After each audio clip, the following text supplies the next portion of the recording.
Hey guys, welcome back. Today I'm going to be testing out the HD Invisible Cover Foundation from Makeup Forever. This is a deluxe size sample, obviously. I have it in shade Y225. The thing I like about these deluxe samples is that you get probably a good 5 applications out of it. So you really do get to test it out over a few days, see how you like it in the long run, and I think they're excellent for that. Because foundations are like $50. So before you shell out that kind of money, you kind of want to have a good idea. At least here in Canada, and I believe in the States as well, you can return makeup to the store, but I know in European countries you can't. So if you're shelling out $50, you kind of want to know, A, that the shade matches you, and that you actually do like how it performs. So let's do this. So I've already primed my face with another sample that I have here. This is the Smashbox Photo Finish Primerizer. I like this for testing out foundations because it doesn't add any dewiness, it doesn't mattify, it doesn't blur things out.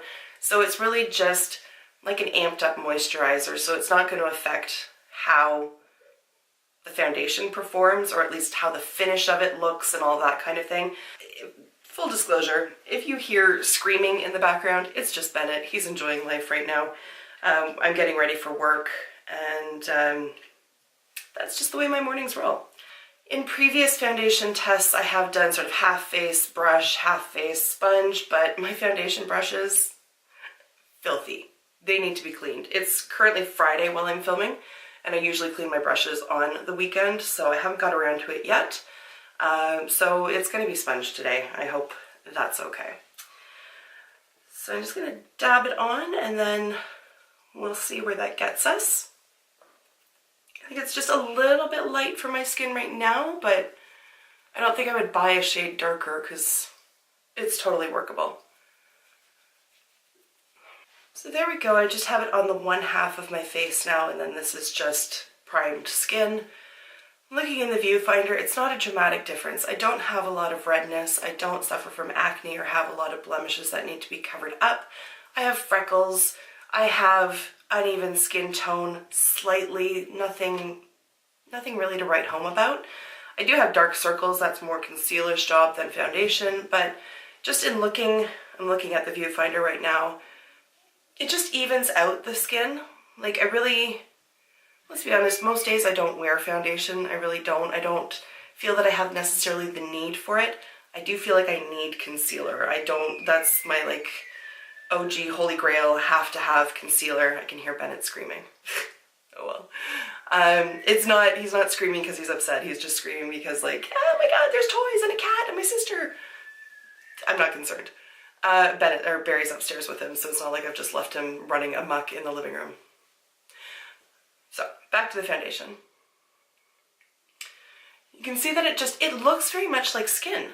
Like, the finish on it looks pretty much the same as regular skin. So it's not adding a ton of radiance, it's not mattifying anything.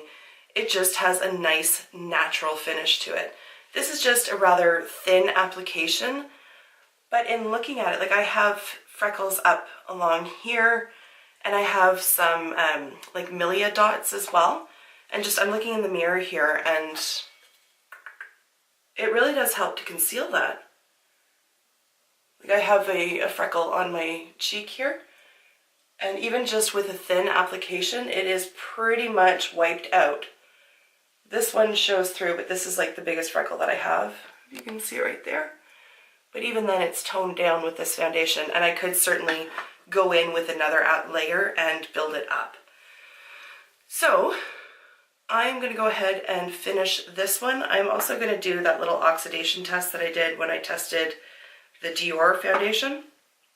So I'm just going to put one stripe on my hand, and then when I wrap up this portion of the video, I'll put another one just to see what happens to it when it dries down. I'll be right back. Alright, so there is the full face done. I love the way this foundation looks. It just looks like skin, and that's sort of the whole point. When you look up close, and I will zoom in a minute, you don't see it sitting on top of the skin. It blends out beautifully. I didn't have any issues blending it. Sometimes it just doesn't really stick to my nose. Not that I have an oily nose, just for whatever reason it doesn't stick all that well. Foundations in general, there are some that I have to work to get it, like the Too Faced Born This Way, doesn't like to stick to my nose. This one, no problems. So I'm just going to pop over to the Sephora website just to read what the claims are on this. I will note a full size is going to run you $52 Canadian, and for that you get 30 milliliters. But it looks to me like they offer all of their shades in mini-sized bottles as well. And those are $29 for 15 mils. So let's just read the claim.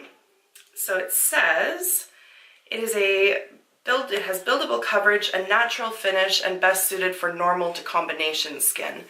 I have normal edging towards dry. As soon as we turn the furnace on, my skin's like, so I have a few little dry patches on the end of my nose already because we have had to put the furnace on even though it's only October, but welcome to Canada.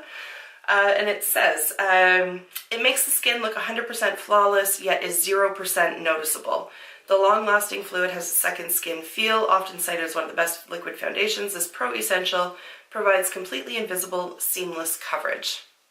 I would kind of have to agree with that, to be honest. Like those sound like pretty strong claims to be 100% invisible. Kind of is. Let's just take a closer look. Hello. So here it is. You can see it doesn't completely obliterate all of the like darker freckles that I have, but the smaller ones and the little smattering across my nose are fairly well concealed. I'm honestly not worried about them. Like freckles are freckles, like whatever. Yeah. I really like this foundation. I really like the way that it looks. It isn't sticky, although I will still set it just in case. But it doesn't have that like tacky feel that some foundations have. And like I said, it did blend out very, very nicely. So you can see, look, it's not pulled up in here, hasn't collected in little fine lines under my eyes. And it is actually a pretty good match. Like it pretty much ends here and just blends into the rest of my face. So I see you, Makeup Forever, Ultra HD. So a couple other little random points. There's no detectable odor to this. It is quite liquidy, so it doesn't feel gloopy. And like I said, it blends out very nicely. There's really not much more to add to this. Like there's not, I don't know what else to say about it except I like it for myself. I think because of the nature of it, oh my God, Bennett, and because of how thin it is, if you do have oilier skin, I don't think that it's going to perform all that well on you, but having never had oily skin, I can't really speak with any sort of authority on that. So there is the one that I applied probably a good, I would say almost 10 minutes ago now. And then this is the fresh one. So you can see it dries down a little bit deeper than what it looks to be on a fresh application, but the undertone doesn't change.